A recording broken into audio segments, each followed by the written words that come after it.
I am Haile Gebrselassie. Nowadays, as you know, we really very sad the loss of Mr. Fikru Kidane. Just few days ago, we lost him, died. Mr. Fikru Kidane was really a person who did a lot for this country, for the whole world. I really to send my condolence to his family and wish them let God to give them strength and for his family as well, his colleague and people who loves him around the world. Thank you. Fikru Kidane for IPS was a real friend.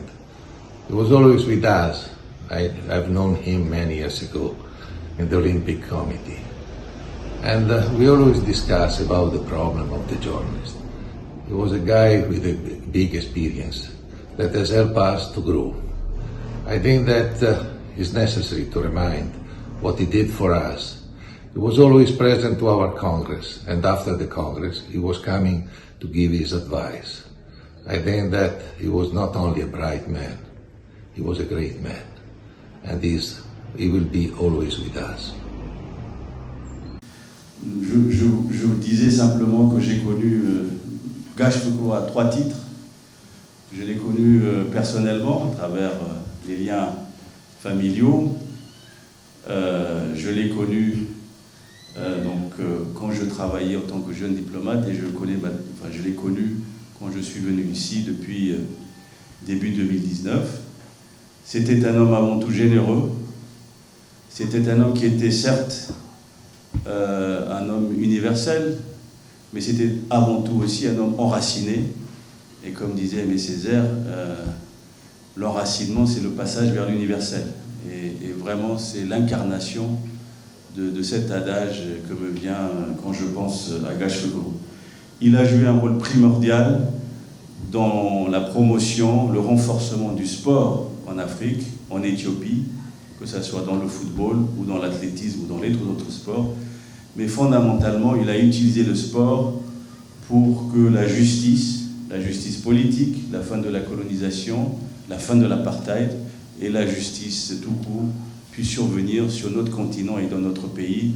Et pour cela, il a joué un rôle essentiel, indélébile, pour lequel d'ailleurs il a été reconnu à plusieurs titres par plusieurs pays, dont le sien, mais aussi l'Afrique du Sud, les Nations Unies. Je n'ai pas à les mentionner ici, vous les connaissez. Et donc, ce qui nous revient, bien évidemment, c'est sa générosité, son sens de l'humour, son sens poignant aussi des critiques, mais qui était toujours juste et qui était toujours constructif. Et donc, il laisse un héritage indélébile, un héritage que nous tous, nous allons porter, mais il laisse aussi un grand vide parmi nous, dans la communauté éthiopienne, dans la communauté sportive, où qu'il se trouve. Et donc, ce grand vide, nous tous, nous allons essayer de le porter avec nous pour se servir de son exemple, pour essayer aussi de porter son message et ses valeurs. Je souhaite transmettre à la famille tous nos condoléances les plus sincères de l'ambassade, mais également du gouvernement et du peuple éthiopien. Il y a eu une cérémonie qui s'est déroulée à Addis Abeba, à l'église Saint-Georges, où notre présidente, qui est aussi son amie, y a participé. Et donc, c'est toute une nation qui rend hommage, mais je crois que c'est tout un continent qui rend hommage à Gachagua. Paix à son âme. Merci. Cette lettre-là a été écrite par Thomas Bach. C'est le président du CEO du Comité international olympique qui était écrit à Stephen après le décès. Et merci beaucoup pour l'accord. Cher monsieur, c'est avec une immense tristesse et beaucoup d'émotion que j'ai appris le décès de votre très cher papa Fekru. Un homme de rançon. Et je voudrais vous lire ce qui est dedans. Membre du mouvement olympique, je tiens à vous transmettre mes plus sincères condoléances. Nos pensées sont avec vous, avec vos enfants et tous vos proches en ce moment de grande peine et de chagrin. Votre père a eu un parcours de vie aussi riche qu'exceptionnel, que ce soit comme journaliste sportif, fonctionnaire des Nations Unies, conseiller de CEO pour notamment la question d'apartheid dans le sport, ou encore directeur du cabinet du président de CEO. C'est l'image de pionnier, de l'homme engagé, droit et fidèle à ses convictions qu'il a été tout au long de sa vie, que nous garderons tous en mémoire. Personnellement, je me rappellerai toujours de nos rencontres, de nos discussions empreintes d'amitié et de respect, ainsi que tous les conseils qu'il m'a donnés et pour lesquels je lui serai toujours reconnaissant. Avec ma plus profonde sympathie, Thomas Bach. Really difficult to talk about him in the past tense. In my mind and in my head, he's still very much alive, very much with us. A man who was so close, yet even when he was so far, you could feel his soft voice. You could feel that silent thought of him trying to give you a direction. He was indeed the last of the titans. African sports journalism may not have any like Fekru Kidan. He was not only energetic, even at his twilight moments, he was always there when we wanted him. And when AIPS Africa evolved as the continental side of AIPS, he was indeed a true engineer. He gave us all the fabrics to find how we could make Africa not only a centerpiece for getting the young ones imbibe the philosophy of journalism, journalism that had meaning, journalism that had color, journalism that had a cause. And Fekru was all of that, and more than anything else, a crusader of our times. I recall so young, leaving the university, the only magazine we had to read about continental sports came from his fold, talking about continental Africa. That was a magazine he wrote almost from page to page. And beyond all of that, he still stood so close in terms of how humble he was. Anytime you had a case to put to him, and anytime he had to tell you what to do, and he was always like a friend. As the French will say, he was a true comrade, a camarade, one who gave so much for nothing and still found something in everything we did. There was joy in his engagement. There was joy in the way he related to everyone. The story of Fekru is not one for just a day. We will definitely miss him. He really was an innovator. Even in his twilight moment, he was still thinking Africa. And that was the strength of his writings over time. That was the strength of the fight. One that stood toe to toe with all those who didn't want journalism to find a place without color, without bias. Journalism that was independent. The journalism that was developmental. Journalism that gave hope to so many. And how do we start looking at his passage? A really difficult moment for some of us. In AIPS Africa, we always treasure him. Merci beaucoup. Oui, non, je m'appelle Fouad Ismaël Frédéric, je suis éthiopien, né à Addis, et je suis un habitant de la France, et c'est comme ça que j'ai connu M. Foukrou Kidane. En effet, le décès, le départ de M. Foukrou Kidane est une grosse perte, et ça nous a tous attristés. Et je voudrais ici tout d'abord dire que Dieu réconforte son fils Stéphane, ses petits-enfants, ses membres de la famille et ses amis bien sûr dans leur ensemble. Parler de M. Foukrou Kidane nécessiterait des heures et des heures. Cependant, je voudrais, pour ma part, faire un témoignage assez court, très précis, en ce sens que beaucoup de ses amis auront dit beaucoup de choses et ce ne sera pas suffisant, même dans ce cas-là. Pour ma part, j'ai connu M. Foukrou Kidane depuis très longtemps, car c'était un ami de papa. Ils avaient enseigné ensemble à l'Alliance d'Iredawa, papa en tant que professeur de français et M. Foukrou en tant que professeur de sport. Et ensuite, ils sont revenus ensemble à Addis et chacun a fait sa carrière petit à petit dans la capitale d'Addis. Et c'est là qu'ils avaient connu aussi Wube Braha, etc., le lycée français d'Addis, et moi je suis né entre-temps. Nous avons à peu près le même âge avec Stéphane d'ailleurs.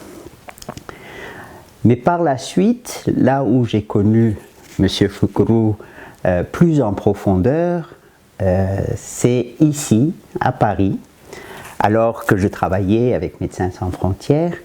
Nous devions, la communauté éthiopienne, commémorer le millénaire éthiopien, qui est, selon le calendrier julien, qui avait lieu en 2007, selon le calendrier grégorien. Et nous avions donc constitué un comité d'organisation du millénaire éthiopien, et M. Foukrou était notre plus grand conseiller et faisait partie du comité des sages qui lui orienter un peu tout ça avec une association culturelle que l'on avait créée, et sa contribution a été déterminante, et finalement cet événement du millénaire que l'on avait organisé à l'UNESCO était une très grande réussite en 2007, novembre 2007. Et je me rappelle, à travers cette organisation du millénaire éthiopien, que M. Foukrou d'abord était un très bon conseiller, avec une connaissance très profonde de son pays, l'Éthiopie, et c'est ça qui nous a permis aussi à diversifier les événements que l'on allait organiser à l'UNESCO. Par ailleurs, ce qui était très marquant, c'est que M. Foukrou était très proche de la jeune génération. Il avait à cœur de voir réussir la nouvelle génération. Il conseille, il encourage, et même quand il le faut, il aide financièrement, intellectuellement. Alors ça, oui, c'est un caractère qui démontrait sa générosité autant en pensée que en gestes financiers, en conseil à la jeune génération. Il croyait que ce que lui a fait, la jeunesse devait le poursuivre, la jeunesse devait l'améliorer. Donc, de ce fait, je n'oublierai jamais ni le caractère spécial de M. Foukrou Kidane, mais aussi son amour pour le pays. Aujourd'hui, il nous a quittés, qu'il repose dans la paix éternelle, et que son pays surtout puisse se souvenir de lui, pas seulement en paroles mais en gestes. Il faut qu'une reconnaissance officielle et nationale soit faite pour ce grand monsieur, au même titre que son grand mentor, Ibn Acho Tassama. Je vous remercie. I just want to say a few things about the Ethiopian Olympic history.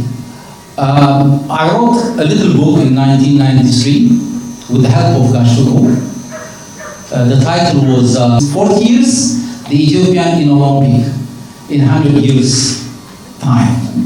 So I found out a picture of Emperor Haile Selassie. At that time he was a crown prince. I found a picture in Toronto Library.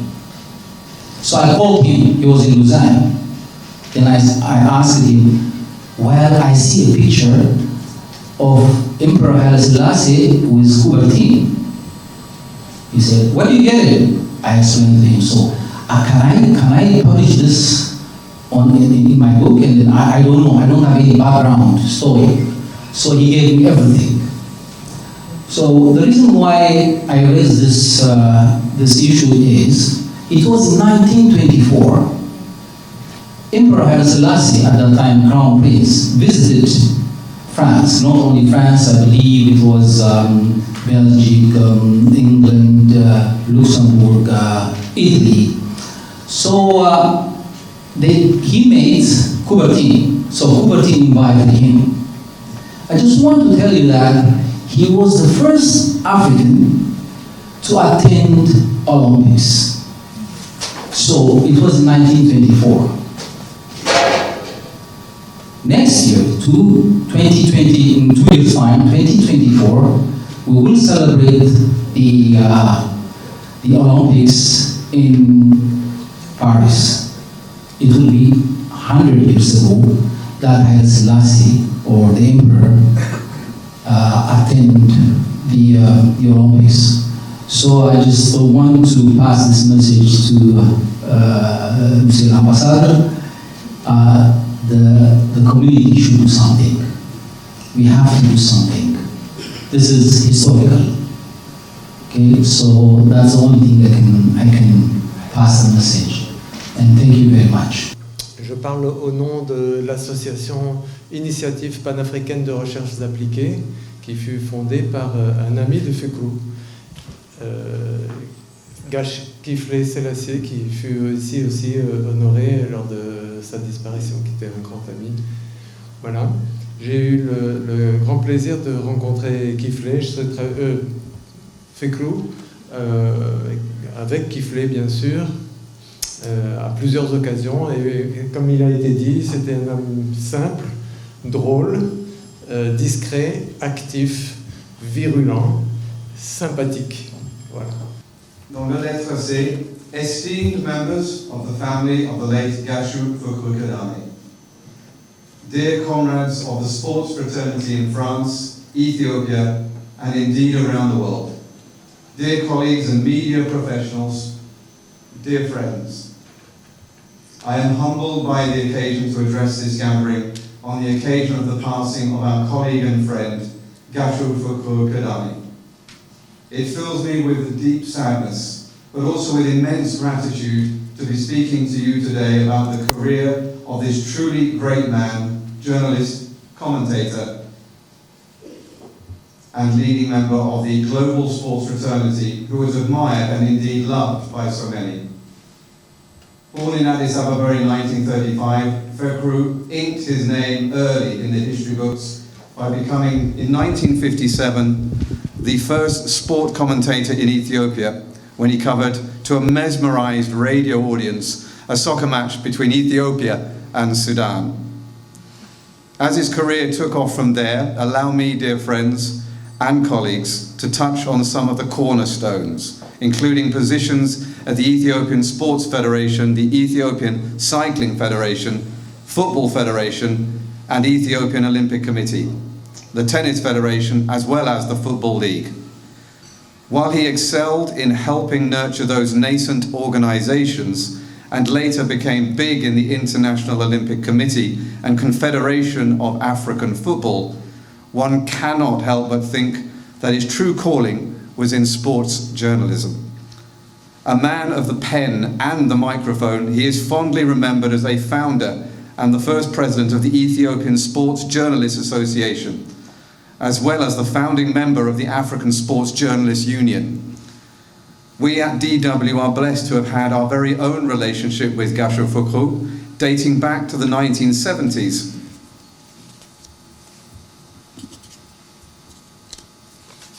When he freelanced for the Ethiopian service of the then Voice of Germany. To this present day, sweet memories linger in the editorial offices of many a spirited, colourful radio interview conducted down the telephone line between Cologne and Paris. In fact, such was his appeal, spirit, and humble charisma that even a global icon like South Africa's Nelson Mandela was carried away, as is testified by a picture showing a beaming Madiba engaged in a deep conversation with this most famous of Ethiopian sports commentators. Speaking to members of the African and French sports fraternity, one is utterly impressed how Gasho Fukru was always ready to share his wisdom with younger colleagues, many of whom were subsequently able to make a name for themselves. One could go on for hours listing the numerous awards and acknowledgements from a host of high-profile organizations and publications. But let me say in closing, today we are bidding farewell to a man who stands tall as one of Ethiopia's most famous and admired sports commentators. A man who, in addition to his outstanding dedication, passion, and insight, will be remembered for a character trait equal to none, a very fine sense of humor which is testified to by his many friends and colleagues. I leave you with a phrase that struck me as a most befitting farewell to a man who dedicated his life to everything and anything sports, and who is remembered by so many for his humble attitude in a sometimes annoyingly self-obsessed and greedy sports industry. Words from one of those aforementioned lifelong friends, Zimbabwean sporting legend Thomas Ganda, in his obituary on Gasho Fukru Kidani. Rest in power, Call Guy. You ran the race well.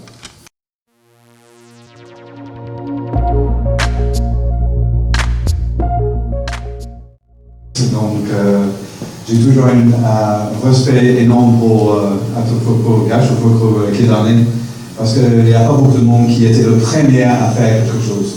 Et il était le premier à commenter un match international en Éthiopie. Et moi, je suis juste le dernier commentateur qui existe. Donc voilà. Bon, j'ai pas connu Gasho beaucoup, mais ma femme l'a connu beaucoup. C'est un journaliste aussi. Et c'est emblématique du fait que Fukru Kidani était toujours. Il recherchait les journalistes, il voulait les promouvoir, il donnait des opportunités, il fait des introductions, et il donnait le talent, sa chance. Et donc, soit quoi que ça soit, mâle ou femelle. Particulièrement le dernier, parce que le sport, dans tous les cultures, est dominé par les hommes, c'est très difficile pour les femmes. Et Raymond était une. Et un autre Kenyan, Evelyn Wata, qui travaille maintenant chez la chaîne olympique. Et elle avait donné beaucoup de respect pour les conseils qui lui avaient donnés par Fukru Kidani. Donc ma femme, Raymond, elle avait connu la première fois Fukru en Éthiopie pour les championnats d'Afrique en athlétisme. La première fois que l'Éthiopie avait fait la haute du championnat international. Il était aussi la première Éthiopien qu'elle avait connue ici, en France, quand elle avait déménagé. Et c'était lui qui avait donné l'opportunité de rencontrer Deutsche Welle, qui est la seule chaîne radio qui diffuse en Amérique, en Europe. Pour la célébration de la vie de notre ami, père, frère, Fukru Kidani. Pourrait se réunir ici autour d'une célébration de sa vie. On l'a fait tel que lui-même l'a écrit dans son dernier livre, Piazza Legge, pour ceux qui l'ont lu en Amérique, où il avait donné des instructions. Mais bienvenue, et nous célébrons un grand homme, pas en le pleurant, mais plutôt en nous rappelant de l'extraordinaire vie qu'il a eue pendant des décennies. Voilà. Au revoir, cher Fekru Kidane, amis, pères et frères.